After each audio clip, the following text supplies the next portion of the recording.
Hello বন্ধুরা, welcome to my Saraswati kitchen. আশা করি তোমরা ভালো আছো আর আমিও ভালো আছি। আজ রান্নাঘরে চলে এসেছি। আজ আমি ডিনারে বানাবো এগ পোচকারি। তো এগ পোচকারি আমি কিভাবে বানাই আর খুব সহজভাবে বানাবো, দারুণ লাগে খেতে। তো তোমরা দেখতে থাকো আমি কিভাবে বানাই। গ্যাস ধরিয়ে নিয়েছি, এখানে তড়কা প্যান একটা বসিয়ে নিয়েছি।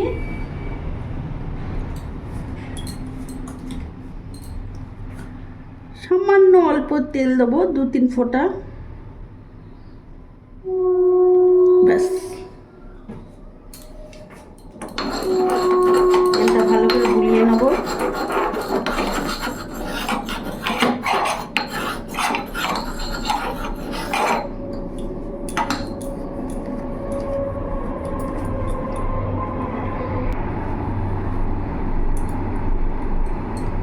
এখানে তেলটা গরম হয়ে গেছে, আমি এবার ডিমটা ফাটিয়ে দিয়ে দেবো।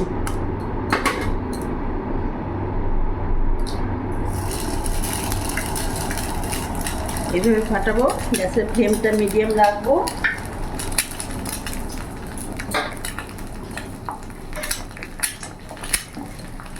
এরই মধ্যে আমি অল্প একটু লবণ দিয়ে দেবো, সামান্য একটু হলুদ গুঁড়ো দিয়ে দেবো।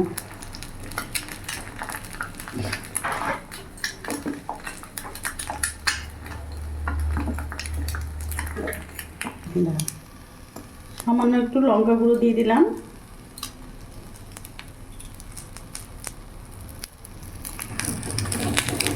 এবার চামচের সাহায্যে এইভাবে উল্টিয়ে দেবো।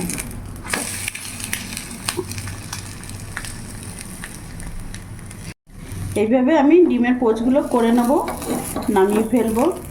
দেখতে পাচ্ছ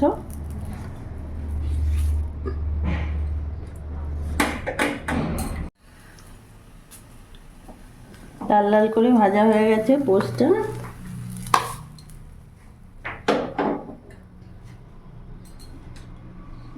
সামান্য একটু তেল দিয়ে দেবো, সামান্য একটু লবণ দিয়ে দিলাম, সামান্য একটু হলুদ গুঁড়ো দিয়ে দিলাম, সামান্য একটু লঙ্কা গুঁড়ো দিয়ে দিলাম।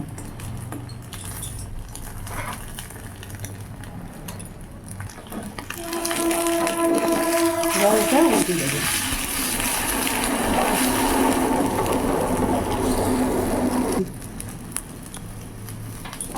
এটা হয়ে গেছে, এবার নামিয়ে ফেললাম।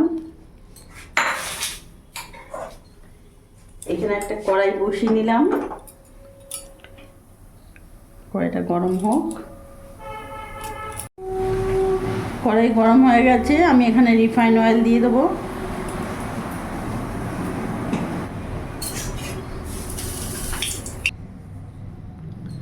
তেল গরম হয়ে গেছে, এখানে আমি পেঁয়াজ কুচি দিয়ে দিলাম।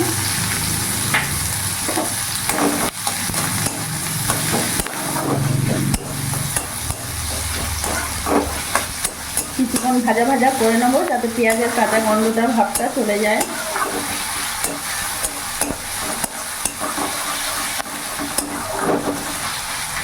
দেখতে পাচ্ছ পেঁয়াজটা নরম হয়ে গেছে, কালারটাও চেঞ্জ হয়ে গেছে। এরই মধ্যে এখন আমি একটা বড় সাইজের টমেটো দিয়ে দিলাম।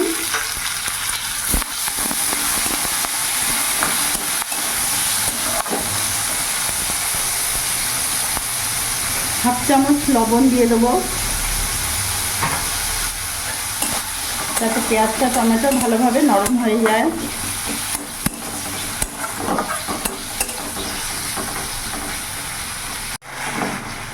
দেখতে পাচ্ছ টমেটো পেঁয়াজটা একেবারে নরম হয়ে গলে গেছে। এরই মধ্যে এখানে আমি আদা রসুন লঙ্কার পেস্ট দিয়ে দেবো। 1 চামচের মতন আদা রসুন লঙ্কার পেস্ট দিয়ে দিলাম। ভালো করে নাড়াচাড়া করে নেব। এবার এর মধ্যে এক এক করে আমি উপকরণ দিয়ে দেবো। হাফ চামচ হলুদ গুঁড়ো দিয়ে দিলাম, হাফ চামচ জিরে গুঁড়ো দিয়ে দিলাম, ধনে গুঁড়ো দিয়ে দিলাম সামান্য অল্প একটু লঙ্কা গুঁড়ো দিয়ে দিলাম, আর হাফ চামচ একটু লবণ দিয়ে দিলাম। ভালো করে মিশিয়ে নেব।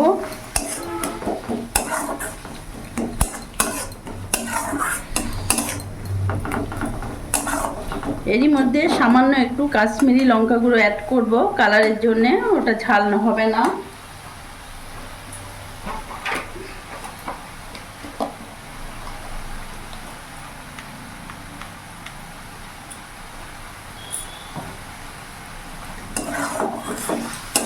ভালো করে মিশিয়ে নেব। মশলাটা কিছুক্ষণ কষিয়ে নেব যাতে মশলা থেকে কাঁচা গন্ধটা চলে যায় আর মশলা থেকে তেল ছেড়ে দেয়, ততক্ষণ আমি কষিয়ে নেব।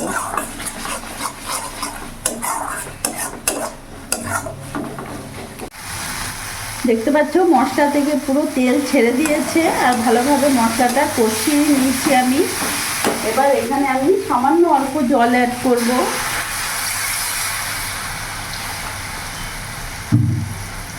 যেহেতু এটা এক পোচ কারি হচ্ছে তার জন্য এখানে বেশি জল দেওয়ার দরকার নেই। এবার ভালো করে ফুটিয়ে নেব।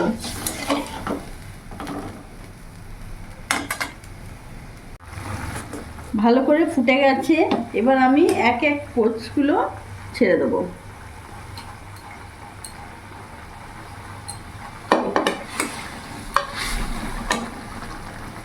এবার ভালো করে কিছুক্ষণ ফুটিয়ে নেব।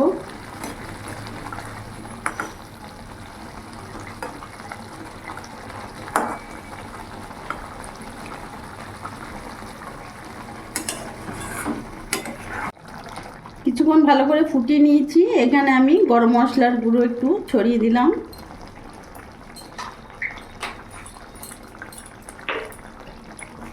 ভালো করে একটু নাড়াচাড়া করে নেব।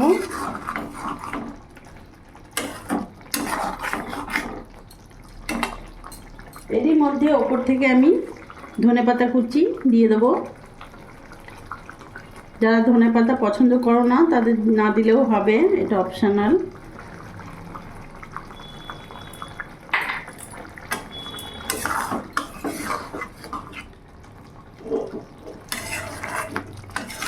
এক পোচ কারি একেবারে রেডি হয়ে গেছে, আমি এবার গ্যাস অফ করে দেবো, নামিয়ে ফেলবো।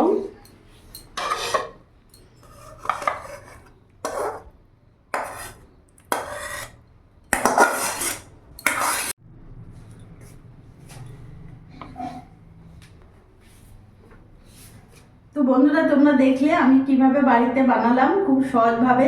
এভাবে তোমরাও একবার বানিয়ে ফেলো, সত্যি দারুণ লাগে, খুব চটপটে হয়ে যায়। আমার এই ভিডিওটা যদি ভালো লাগে প্লিজ লাইক করো, সাবস্ক্রাইব করো, পাশে থেকো আর তোমরাও ভালো থেকো।